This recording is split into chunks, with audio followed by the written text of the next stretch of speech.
प्रवक्ता भी नहीं है, हर मुद्दे पर सक्रिय नहीं होती। अभी अमित शाह वाले मुद्दे पर देश भर में जो एक प्रदर्शन किया, उसकी छाप पूरे देश पे छूटी है एक तरह से, और देश भर के अखबारों में आया, टीवी ने कवर किया, मीडिया ने कवर किया।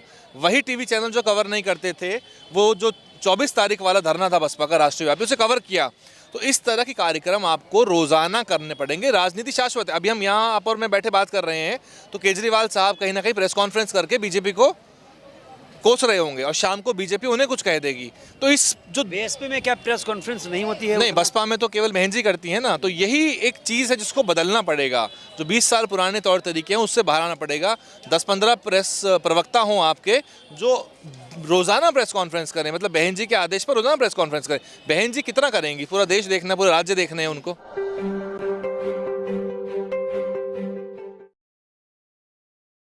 आपने जो ये रैली देखी, आपको क्या मीटर कर रहे हो इस रैली को लेके? आप क्या देखते हो, क्या ये कन्वर्ट हो पाएंगे वोटर में?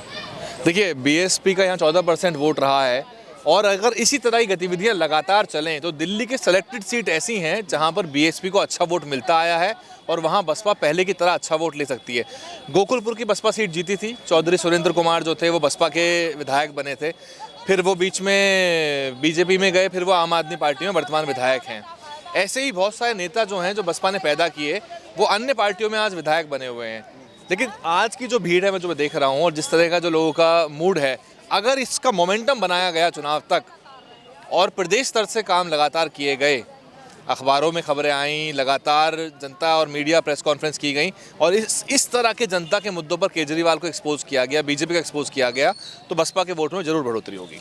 हम लोग तो प्लान करके दिल्ली आए, दिल्ली को ऐसे ही ऊपर तौर से देख रहे हैं। आप तो दिल्ली में रहे हैं, दिल्ली के वोटर्स का मिजाज आप कैसे देख रहे हैं? देखो, मैं दिल्ली वाला हूँ, मेरी पैदाइश दिल्ली की है, मैं दिल्ली में पैदा हुआ हूँ। केजरीवाल ने दिल्ली को बर्बाद कर दिया है। एक एक बात जो उसने कही है। अच्छा, बर्बाद कर दिया, उसे कैसे प्रूफ करो? मैं बताता हूँ आपको। आप चलिए अभी गली मोहल्लों के अंदर, मोहल्ला क्लिनिक को देखिए आप। जो ये बड़े बड़े वादे कर रहे हैं वो सब झूठ है। और जो रही बात स्कूलों की, स्कूलों में आपको पता है कि हेडमास्टर और प्रिंसिपल तक के पद भी खाली पड़े हुए हैं।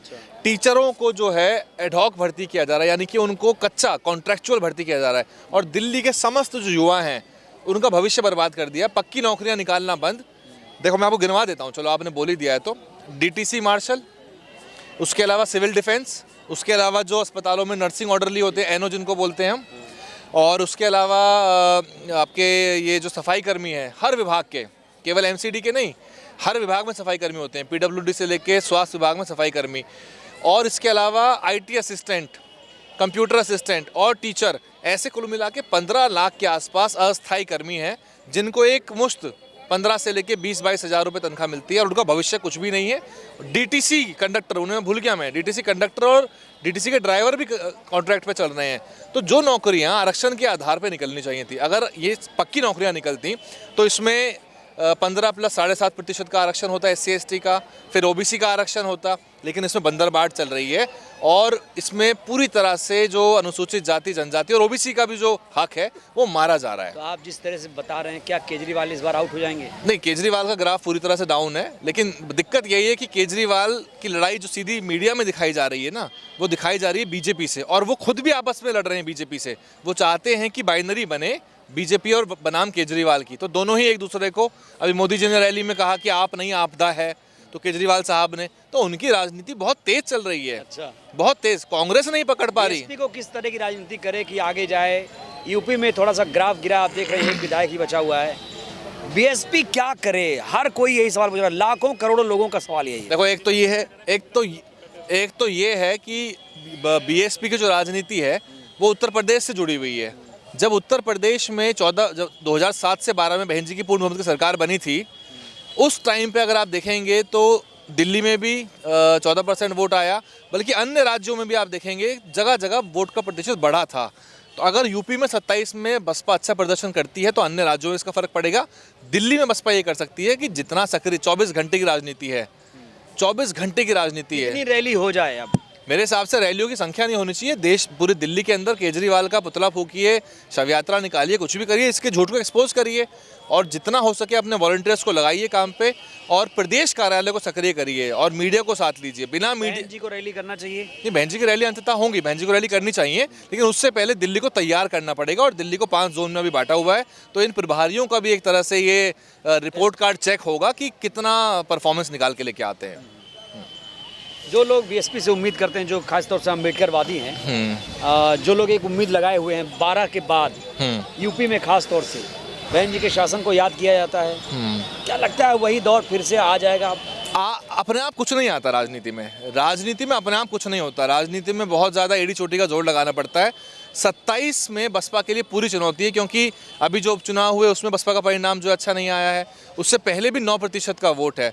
तो बसपा को यहाँ से अगर वापसी करनी हो, दलित समाज की भी उतनी जिम्मेदारी है। केवल ये बसपा की कमी नहीं है, बसपा में तो कमियाँ हैं, प्रवक्ता भी नहीं है, हर मुद्दे पर सक्रिय नहीं होती। अभी अमित शाह वाले मुद्दे पर देश भर में जो एक प्रदर्शन किया, उसकी छाप पूरे देश पे छूटी है एक तरह से, और देश भर के अखबारों में आया, टीवी ने कवर किया, मीडिया ने कवर किया। वही टीवी चैनल जो कवर नहीं करते थे, वो जो 24 तारीख वाला धरना था बसपा का राष्ट्रीय व्यापी, उसे कवर किया। तो इस तरह के कार्यक्रम आपको रोजाना करने पड़ेंगे। राजनीति शाश्वत है। अभी हम यहाँ आप और मैं बैठे बात कर रहे हैं, तो केजरीवाल साहब कहीं ना कहीं प्रेस कॉन्फ्रेंस करके बीजेपी को कोस रहे होंगे और शाम को बीजेपी उन्हें कुछ कह देगी। तो इस जो बीएसपी में क्या प्रेस कॉन्फ्रेंस नहीं होती है? नहीं, बसपा में तो केवल बहन जी करती है ना। तो यही एक चीज़ है जिसको बदलना पड़ेगा। जो 20 साल पुराने तौर तरीके हैं उससे बाहर आना पड़ेगा। 10-15 प्रेस प्रवक्ता हों आपके, जो रोज़ाना प्रेस कॉन्फ्रेंस करें, मतलब बहन जी के आदेश पर रोज़ाना प्रेस कॉन्फ्रेंस करें। बहन जी कितना करेंगी? पूरा देश देखना है, पूरा राज्य देखना है उनको। तो यही कारण है। और बीएसपी का पिछली बार 70,000 वोट था।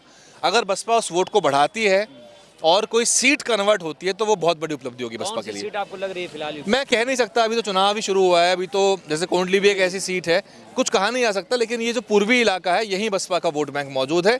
बाकी दक्षिण में या उत्तर में इतना वोट है नहीं। कांशीराम जी भी 89-91 में चुनाव लड़ हाँ, कांशीराम साहब लड़ चुके थे। त्रिलोकपुरी में रहती थी। हाँ, कांशीराम साहब ने चुनाव लड़ा था और दिल्ली के लोगों ने उनको निराश किया था। वो शायद तीसरे नंबर पे आया, जहाँ तक मुझे पता है। तो नहीं, वो नहीं जीते। वो लोकसभा का चुनाव यहाँ से लड़े थे।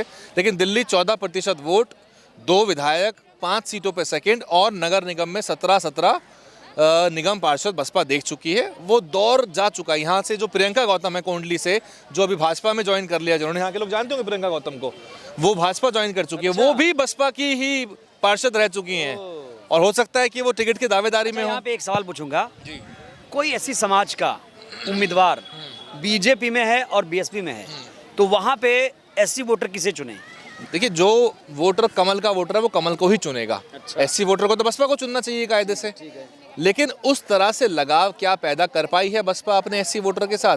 क्योंकि दिल्ली में बड़ी आबादी है एससी वोटर की। तो यही सवाल है कि आप जंतर मंतर पे मुद्दों को लेकर लगातार अगर संघर्ष करते होते तो फिर ये एक संबंध बना रहता। लेकिन अब भी कोई देर नहीं हुई है, चुनावों में ही सही, लेकिन कम से कम लगातार संघर्ष जारी रहना चाहिए। और मुझे लगता है आज की सभा जो है अच्छी शुरुआत है। ये अच्छी शुरुआत है। DNN हिंदी को सब्सक्राइब करने के लिए दबाएं लाल रंग का सब्सक्राइब बटन और घंटी का बटन दबाकर ऑल नोटिफिकेशंस पर क्लिक करें। चैनल को जिंदा रखने के लिए नीले रंग का ज्वाइन बटन दबाकर चैनल को आर्थिक सहयोग करें।